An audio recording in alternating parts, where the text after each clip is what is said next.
Assalamualaikum warahmatullahi wabarakatuh. Perkenalkan, saya Dian Wulansari dengan NIM 42014180056.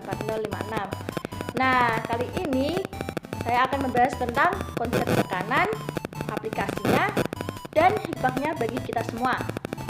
Sebelum itu, mari kita berpikir sejenak mengenai konsep tekanan.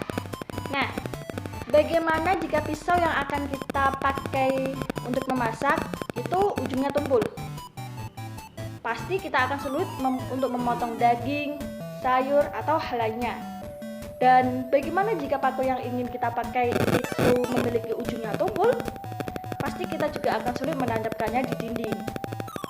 Dan sebaliknya, jika pisau yang akan kita gunakan itu memiliki ujung yang tajam, pasti kita akan mudah untuk memotong-motong sayur, daging, atau yang lainnya. Nah, pertanyaannya sekarang adalah bagaimana hal ini bisa terjadi? Disinilah kita sepatutnya berterima kasih kepada konsep tekanan dan jangan lupa bersyukur tentunya.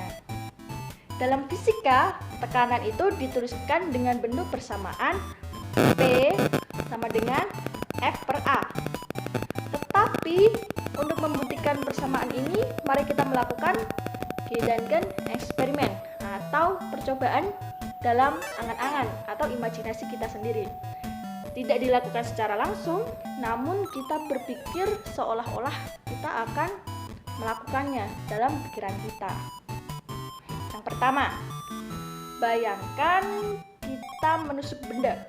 Nah, ketika kita masih kecil, kita sering melakukan ini, menusuk batang pohon pisang dengan kayu untuk melihat air yang mengalir.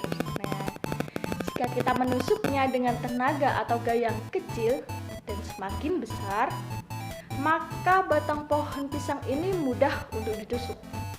Dari sini kita berkesimpulan bahwa tekanan atau P itu berbanding lurus dengan gaya atau F. Nah, secara matematis dituliskan bahwa P sebanding dengan F. Yang kedua, kita ubah ujung kayunya atau kita ubah permukaan kayu yang bersentuhan dengan pohon pisang. Kita perkecil ujungnya atau dengan membuatnya menjadi lebih runcing atau lebih tajam. Maka hasilnya akan lebih mudah lagi untuk menusuk pohon pisang ini. Dari sini kita berkesimpulan bahwa tekanan berbanding terbalik dengan luas penampang kontak atau A. Nah, secara matematis kita tulis bahwa P itu sebanding dengan seper F atau P itu berbanding terbalik dengan A. Secara keseluruhan kita dapat menyimpulkan bahwa P itu sama dengan F per A. Nah, mari kita lihat fenomena sekitar kita yang menerapkan konsep tekanan ini. Pertama adalah kaki ayam. Kaki ayam atau dalam bahasa Jawanya itu ceker ayam. Nah, jangan membayangkan ceker ya. Pernahkah kita melihat bagaimana bentuk kaki ayam? Pasti pernah, ya kan? Tentunya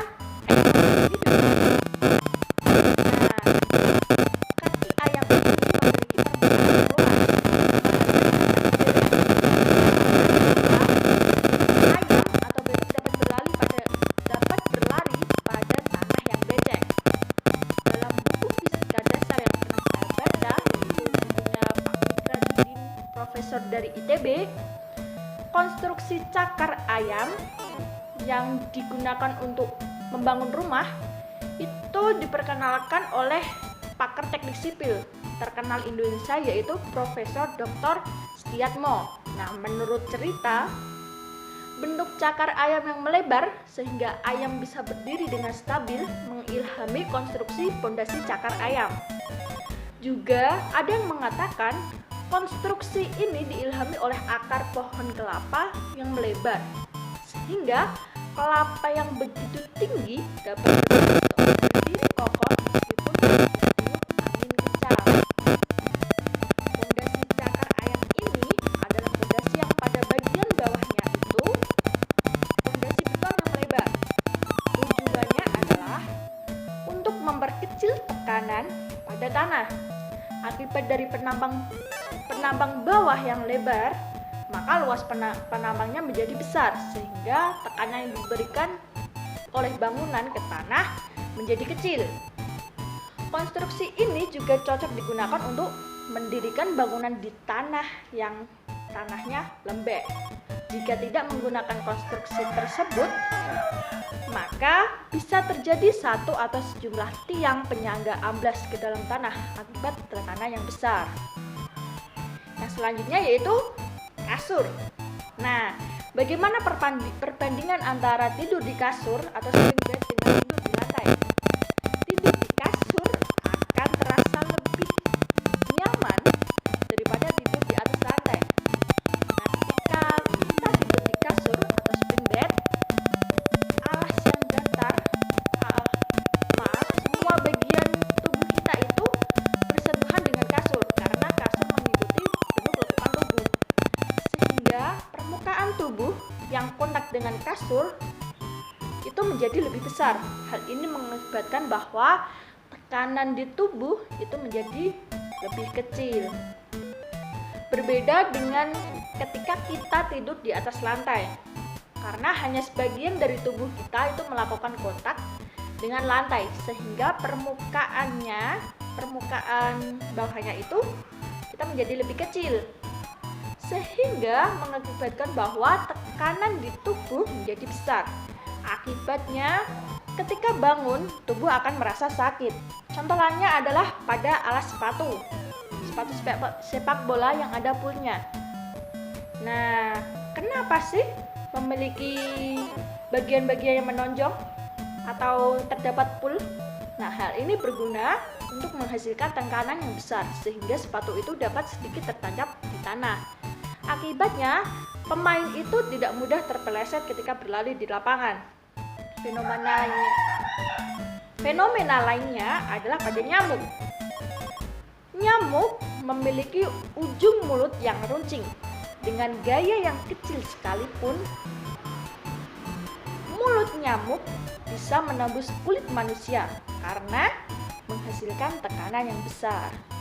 Nah, sekarang hikmahnya bagi kehidupan.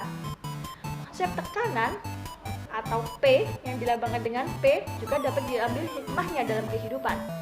P kan sama dengan F per A. Tekanan itu berbanding dengan gaya. Pasti kita pernah mendengar ungkapan, jika hidup banyak tekanan, berarti hidup kita penuh dengan gaya dong. Nah, kesampingkan hal itu dulu ya. Nah, dalam fisika, F itu sama dengan M kali A atau massa kali percepatan. Gaya akan besar jika massanya besar. Dalam hidup mungkin masalahnya banyak, bertumpuk, dan selain sebagainya, mengakibatkan F-nya juga menjadi besar.